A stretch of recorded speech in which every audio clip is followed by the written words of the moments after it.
Christianity.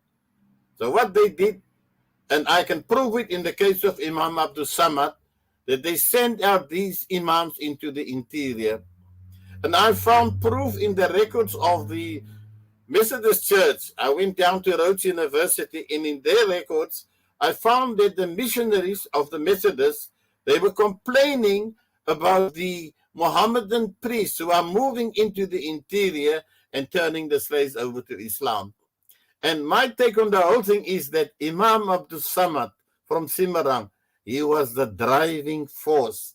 And over the period of about 10 years, from 1822 until 1832, about almost 30, in fact, to be exact, about 28 men moved out of Cape Town in search of greener pastures because they lived in abject poverty in Cape Town, in die steegies en in die gange in die Boekkaap, and they eked out a living near the waterfront, what we know today as the waterfront, as fishermen. So they came to this side, you know. Now at that time, a free black is a person who's been a slave. He couldn't move freely out of Cape Town, like the Dompas we had in the apartheid area with the Africans. They had to get a pass from the authorities to move out of the city. But I think what assisted them is their ability as artisans. They were expertise as far as carpenters, their expertise as carpenters, as bricklayers, the wives as dressmakers and so forth. Any farmer would allow such a person to squat on his farm. He could help build the stables, he could see to the harness of the oxen and the horses. And in that way, many of these Muslims settled, they squatted on farms. But, and this is a big but, so the missionaries were targeting them. And I think there is where our Imams, Abdul Samad, and others that we don't know of came into the picture. And over a period of 10 years, they settled with him at Mustard Bay. That was the name of the Strand originally. Now, you can imagine, living in these huts, they must have had their tarawih in one of the huts. They were about 28. Of the 28 that moved, there were 19 men. This is now 1825. About the population at Mustard Bay was about 27 people. There were 19 men and 8 women. And the 8 women, 7 of them were Khoi women. So these Javanese men, the ratio there was very skewed. So they married the local Khoi women. And from the beginning. Exactly. The evidence is there in our community today. If you look at the physical features of people in our communities. So of the 19 men, 14 were from the island of Java and 1 from Timor. And those guys, the first few that settled with the Imam was about 1822, 5 of them, 4 from Java and 1 from Timor, the island of Timor. And that's how the community started. Now, I'm sure they retained that identity because that is why they moved out of Cape Town. Number one, to live an independent life, which they could do at Mustard Bay. They could fish. And a very important element of any community is the water issue. Like we have a water problem, I come to that now. But luckily where they settled, there were enough streams meandering into Falls Bay, but they were seasonal and they dry up in the summer. But where they settled, there was a flay of fresh water, which means they could survive and sustain themselves. And that is how the Strand Muslim community began. And the rest is history. Yes, that is how it began. And I feel very proud that my forebears, they settled with this Imam as early as 1833. Kalamuddin Rhoda came from Cape Town. I don't know where he came from, but he came from Cape Town and settled here. And at that time, slaves were not allowed to marry in the church. It was only by 1823 when they brought out a certain promulgation that slaves can now marry if they baptized. But the Imams were marrying slaves and free women all across the board in the colony. Now that is so important because if you marry, you form a family. And a family is the basis of a community. And that is how many Muslim communities were formed during the colonial period, especially during the British colonial period, when Islamic Dawah was at its highest point here in Cape Town. Now, it started, he died in 1838. And by then, they were there for 16 years. but Islam was solidly established. And the fortunate part is that through research, we could prove that after his death, there were other imams. There were the Badrun imams. There were Railun imam who came from Batavia, Khatib Railun. Then there's Mm. Imam Musa Karan who came also from Java. So they carried on the tradition of Islam, right? They Mm. they they, they protected that identity. And today I am sitting here talking to you as a beneficiary of that sacrifice that those people made to establish Islam on the False Bay Coast as early as 1822.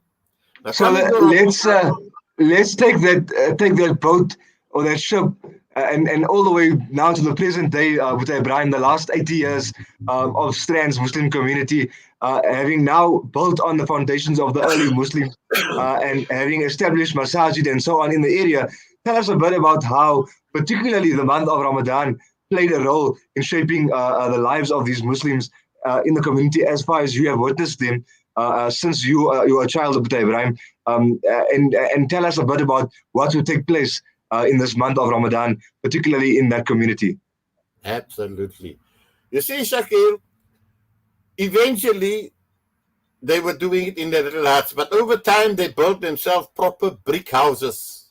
I've got a picture, 1864. By then, they were quite settled, and some of them were quite successful as fishermen because they were the backbone of the fishing industry. So subsequently, they built their first masjid, I suspect, in the 1870s, the second one in 1885, and the third one in 1928. So by 1928, there were three masajids. The one was so near to each other that when we did our Tarawih Salah in our masjid, we could hear the pujas from the other masjid 50 meters away. Now tell us a bit about that, the Pujis Boeta Ebrahim, before we move on. Yeah. You know, as a youngster, we started fasting very early, say 8, 9, we were fasting already, right? So if you work it out, then I've been fasting for over 70 years. And what I do recall, there was a Boeta Amin Krombi was the Bilal at our masjid. Very near our house. The house wasn't even 50 meters from our house. And then there was Haji Ibrahim Salfesto was the Bilal at the other masjid that I spoke about, the Light of Islam Mosque in Forest Street. And we used to sit on the stoop of a Talini nearby, and the moment the Bilal raised his arms, they would scatter home, and then we'd go on buka. We still use the word buka. Buka is also the Malay word for breaking your fast. And how did we enjoy this buka, with the water first, traditionally like Nabi Muhammad sallallahu alaihi wasallam did, and then the date. And that tradition is still there today.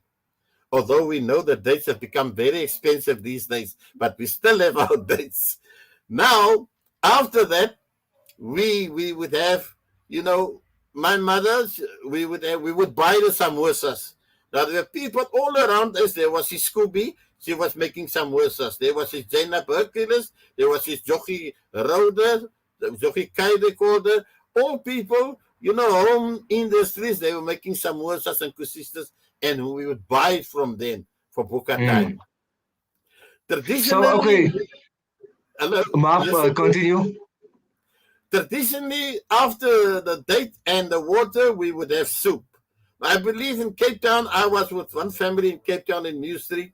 They broke their fast with something else, not soup, with a cup of tea or something like that. And faluda, also with faluda, they break their fast. But the tradition is still in the Strand. We break our fast with soup.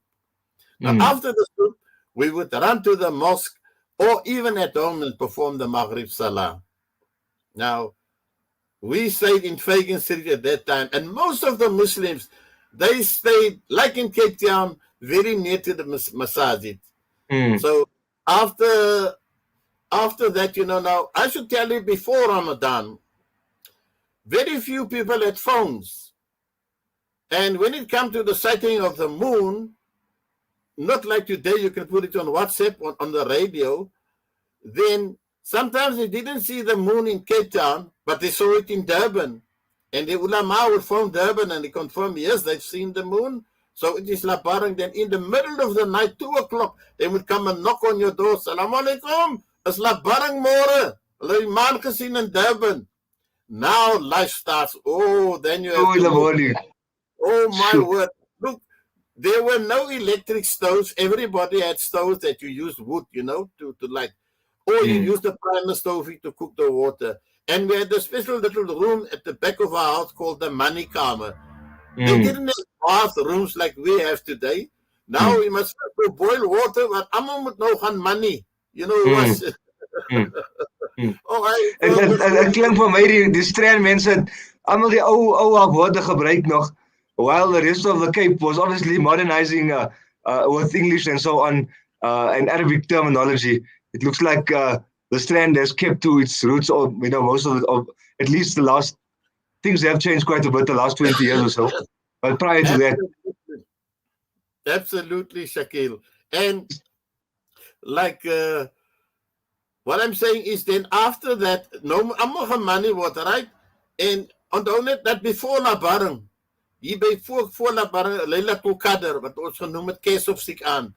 There was a tradition that we as youngsters would make little lanterns. We take a jam tin and punch little holes in it and put a little candle inside, and then we attach a little wire to it so it can walk like a little lamp.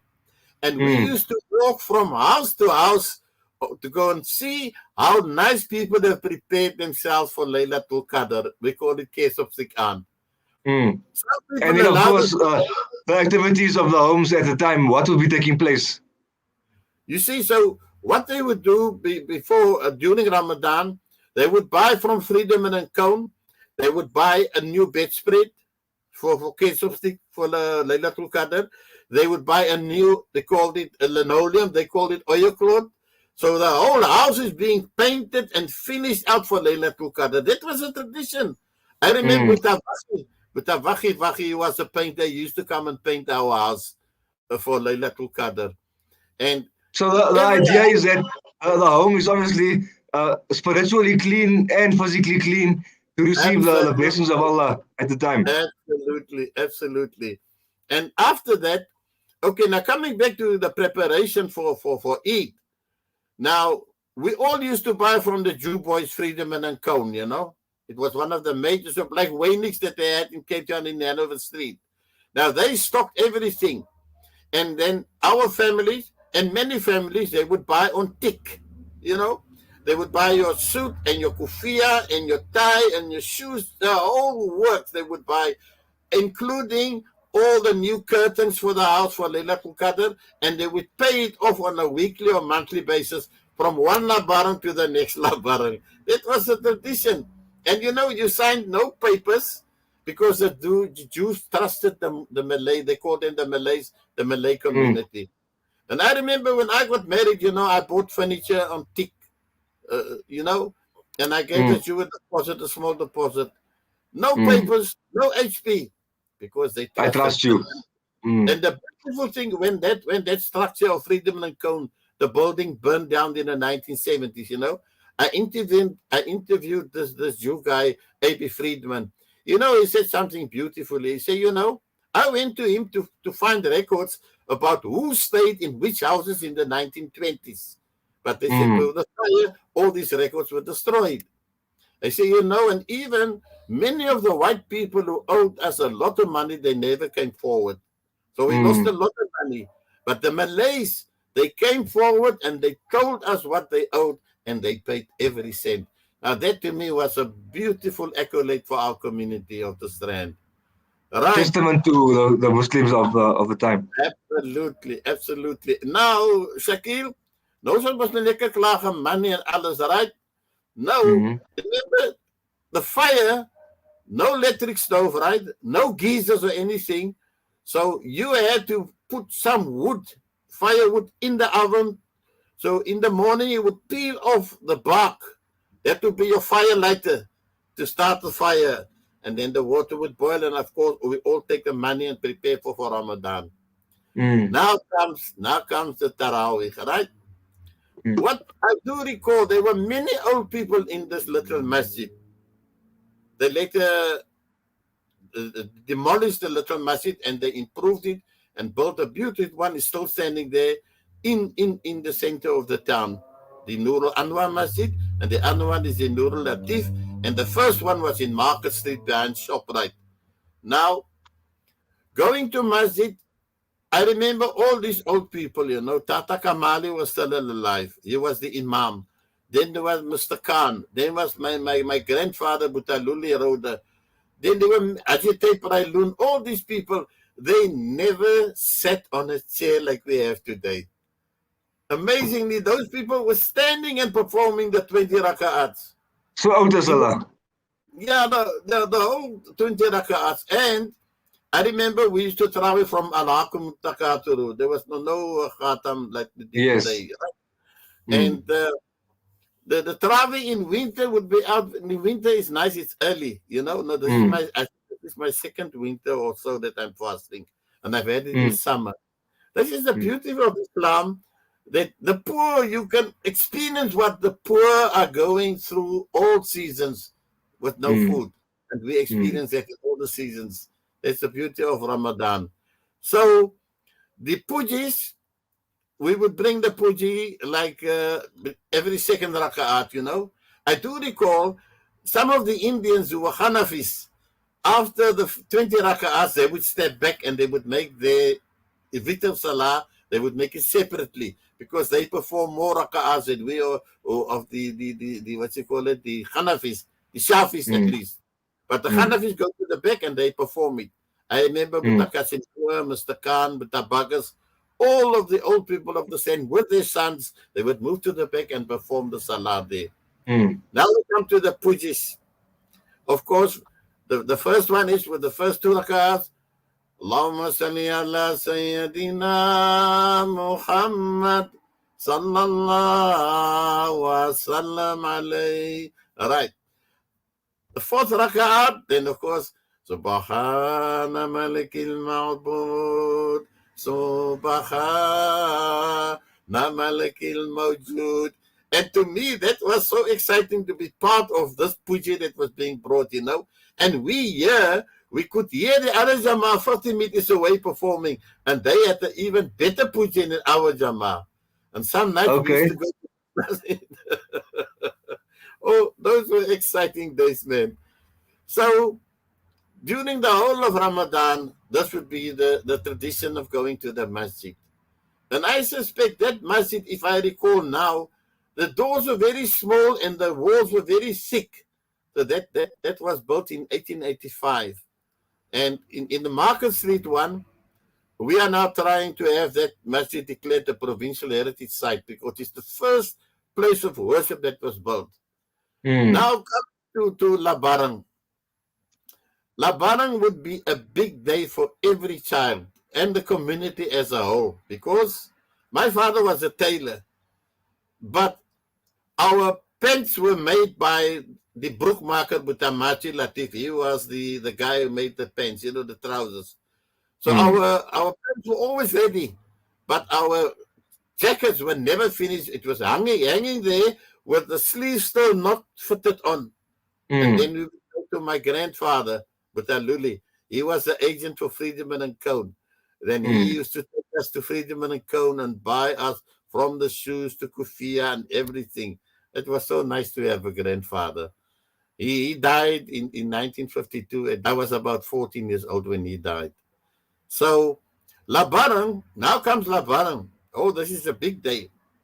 Now, at our masjid, we have the tradition that when they perform the khutbah, when they bring the salawat, Allahumma salli ala Sayyidina Muhammad sallallahu wa sallam alayhi. The whole salawat all morning, first the takbir and then the salawat. Now, while they bring the salawat, the assistants would walk with two sheets, and you would throw money into that.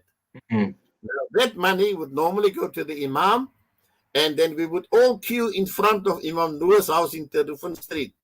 And everybody would get a little slawat out of that collection. But really? Yes, all the children would stand in the queue and you would get money out of that collection. Over time, we changed that. By 1966, we had brought these Jamaats together, So when it comes to Labarang, that before they used to have three separate Labarangs, the three masajids. As I told you mm, before, there were three. But mm, when they removed us, when the group areas came, they removed us out of the CBD of the Strand, like District 6. mm, So we said, no, are we going to build three masjids to the new area where we are staying? So we mm, formed the Strand Muslim Council in 1966. And the architect and visionary behind that idea was the late Maulana Yusuf Karan. May mm. Allah give him a high place in Jannah Amen. for his vision. And we Wow. brought the Jamaats together under one umbrella body, would now administer the finances, the education, the madrasa, everything under one umbrella body. And the first committee was not elected. They were nominated because we were the architects of this constitution. So we went to the Mm, community to ratify it, but we said, we are not asking you to elect a committee because we know how to implement this constitution. Give us 1 year and to show you that if we work together, we will do many things for this community. We'll take the community to another level. And after the mm, first year, we came back. But now, after the first year, we said, now we can't have three labarans. We are one Jama. And we mm, used to have one labarang of the whole community. And that went on until about 1972. Incidentally, I am the only surviving founder member of that council. We were 9 all in all. They've all died. The late Haji Nadine Daniels, he was the vice chairman. My father-in-law, Haji Suka Arnold, he was the chairman. Maulana Yusuf Karan was the education secretary. I was the general secretary. Imam Maili Latif was the mosque and cemetery secretary. So it was very well organized. And for the mm, first time in the history of this community, I'm not sort of veering off, but this is all the development that took place up till now. We came out after 1 year trial period. We said, look, this can work. We came back with an audited financial statement. For the first time in the history of our community, we brought mm, out an audited, independently audited by the late Muhammad. He was a teacher at Sultan High School. And he mm, gave us a flowery report of the finances. We established what we call the Baitul Mal, in which the Fitra and Zakah go. So we would mm, identify who are those who are in need of assistance with Zakah. And mm. we would collect the Fitra and distribute the Fitra in the form of food parcels and sometimes with a little bit of cash to the needy in our community. And Alhamdulillah, it's working. I remember when you bring change, then you get resistance normally Mm, in any situation. mm, So when we started this Baitul Mal, the old elderly said, "Wees julle om vir julle die fitra te stuur." So the very mm. first in 1968, we only got in about 233 rand odd cents. That was the But how did it fitra. work before that? How was it working before that? Before that, some of the fitra, the imam used to take the fitra. Before that, it was a rice and things like that. Then the imam used to distribute it amongst the needy in the community. He used Mm, to store that stuff, and then especially during the winter months when the boats couldn't go out, to earn a living, he would dish out the stuff to the community who are in need mm, of that. But these days, with technology, everything you do an EFT, you put your fitra in the zakah fund and everything like that is very well organized. And I can tell you mm, this, that since 1966 up to now, recently, I would say last year, the income at Eid, it was 233 in 1966. It's now more than 100,000. It shows if we mashallah. work together, as Muslims. And today, we unfortunately one of the Jamaats broke away in 1972, but there's a good relationship presently with the present Imam, Imam Nasir, Sheikh Nasir Latif of the Nur Latif Islam Masjid, and they work very nicely with the Strand Muslim Council. So Mashallah. Alhamdulillah, we've come a long way, Shakeel, and I feel very proud to be part of this development that took place. And here I must honor this man, the late Maulana Yusuf Karan. He took this community, to another level in many, many ways. Ramadan, now we come to Labarang. We On Labarang, we would have the khutbah, right? Before in the three separate masajid, but Mm, now from six onwards in one masjid. And when we were young, we used to walk from house to house. Now, normally, if you walk in a big bunch, then you get very little, about 2 pennies or 3 pennies. So mm, myself and my late brother, Muhammad Nawawi Rhoda, that is why my email is Nawawi. He died in the mm, accident in 1958. He was only 20. In any case, then the two of us would walk alone because we figured out if you walk alone, you get more money. Especially when we went to Akhuya. Akhuya was mm, the assistant imam of Imam Kamali Railun. Akhuya Railun. Oh, what a beautiful man. Beautiful mm, recitation of the Quran and everything. Then he used to give us 2 shillings. Now, 2 shillings, yeah, Allah, at that time was a lot of money. mm, You know, when I tell my children that in those days you could buy 3-star toffees for 1 penny. You can't buy one Wilson block for 50 cents. It's expensive. today. Like, yeah, Mm, life was okay. The income was little, very low, but the cost of living was very low too. And mm, Alhamdulillah, that is how. Oh yes, I forgot that we used to go Juma from a very early age with my father. The Juma was then in Market Street, and then finally, when the community was too big for this little masjid, too many murids, so we moved to the mm. big masjid, Imam Ismail Latif. So, with Ibrahim today, how is the experience of Strand as it presently stands?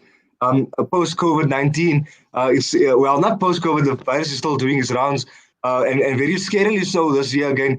But how have things changed? Wat staan nog van die ou dae, van die ou tradisies, van die barakat uitgee, van die keers opsteek en van die puddings maak, and what has disappeared from the community? Yeah. You see, the Putis have remained. The Putis have remained. And but some of the traditions have died out. The case of sick, you don't find kids walking around. But what do we do find? You find a group of the madrasa pupils going around from house to house to takbir.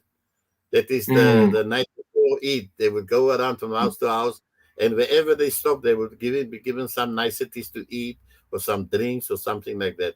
That mm, tradition still goes on. But I think with time, these days people you could walk from house to house to say slamat. You know the word slamat. mm, mm. Yeah. These days you find the little Christian boys, they also put the kufia on, they come say slamat. Mm. Happening. Soek mos iets soet vir die baraka. Very Mm, barakah. Yeah. mm. So, but Alhamdulillah. I think there's a guy, Butafuat Majid, he was a teacher at News Street, I think.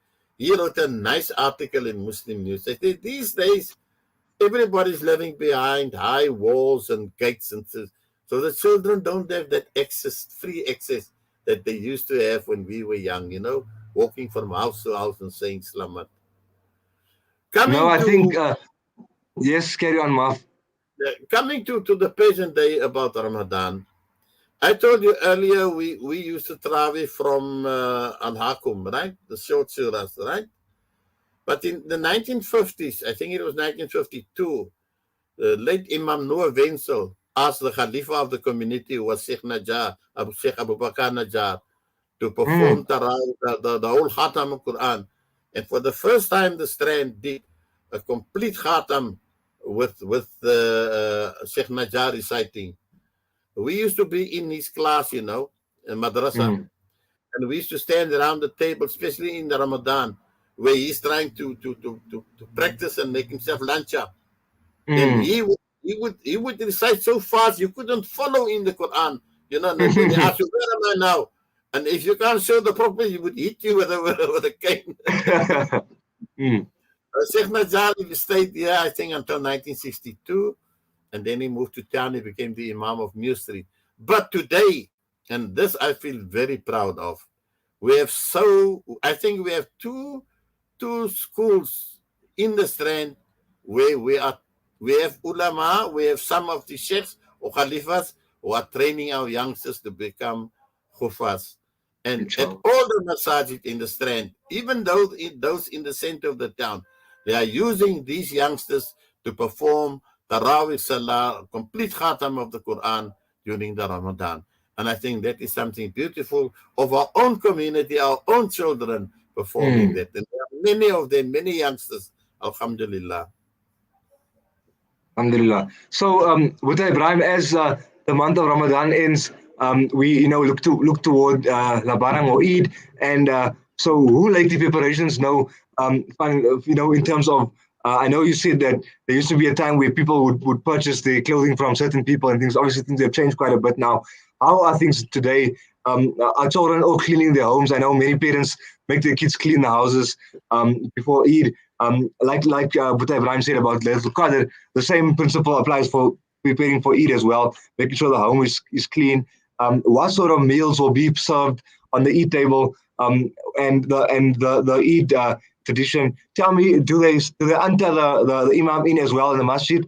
Do those things take place? Let us know. We will be ending the discussion quite soon. We're really listening and enjoying this discussion. Yes, you see, on Eid Day, what is the traditional breakfast? I think they would go to the butcher a couple of days before Eid and buy soaked flesh. Some people buy it ready-made. Some people make their own soaked flesh. And then you would have pies on Eid Day. So normally we go to the Strand. I stay in Fergrove, and we go to the Strand. And I would either go to my son or to my daughter, where we would have breakfast, or with my brother-in-law Eunice, or have breakfast there with them. But that tradition is still very strong in the Strand community, where you have a special breakfast on Eid Day. And even the lunch is a special lunch is made. Look, in the early days, if you had a chicken on a Sunday, it was really something. Mm. Not frozen chicken. We slaughtered our own chickens. My father Mm. was very fond of breeding, and then Mm. we had fresh chicken, not frozen food. So that Mm. tradition is still very strong. But these days, you find that you can order anything for Eid. You can order even all the niceties for buka time. There are so Mm. many home industries in our community that the wives, it made them very, very easy. They don't have to come home and stand in front of the stuff and fry samosas or oil it with sisters and things like that. They Mm. can even order online. Mm. I was Wie het listening. wie het ooit so gedink?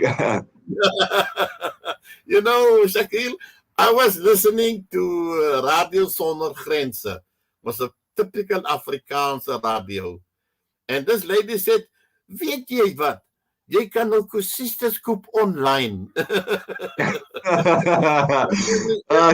wil Boeta Ebrahim sê, "Halia."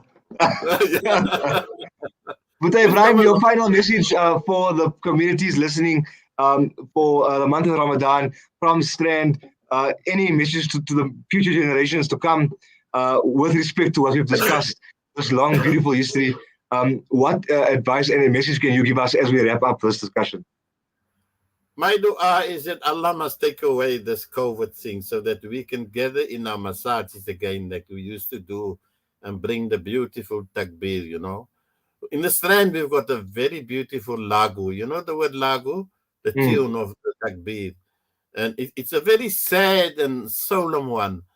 And I really enjoy that, the takbir. Can Boeta Ebrahim show us quickly? How does it sound? Yes. Allahu Akbar, Allahu Akbar, Allahu Akbar. La ilaha illallah, Allahu Akbar. MashaAllah. Boeta Ebrahim. Walillahil hamd. Allahu Akbar, Allahu Akbar, Allahu Akbar. La ilaha illallah, Allahu Akbar. That more or less is the lagu. It brings back tears to my eyes when I can see so. Boeta Ebrahim, we say baie terima kasih, we say shukran for this discussion. We really appreciate it. We hope that inshallah Allah grants Boeta Ebrahim a long umr to continue to impart knowledge to us and to ensure that we remember the past as we move forward and take as much of the good values with us that bring to life the spirit of the Quran and the Sunnah and that have made life practical for us Muslims in the southern tip of Africa. Boeta Ebrahim Rhoda, shukran, terima kasih, assalamu alaikum wa rahmatullahi wa barakatuh. Wa alaikum salam, Shakil, and shukran to Islam Radio, Salam Islam Radio, media. for Mm. affording me this opportunity to share the little that I know. May Allah grant that you have a very joyous Eid, inshallah. Inshallah. Ameen. Assalamu alaikum wa rahmatullahi wa barakatuh.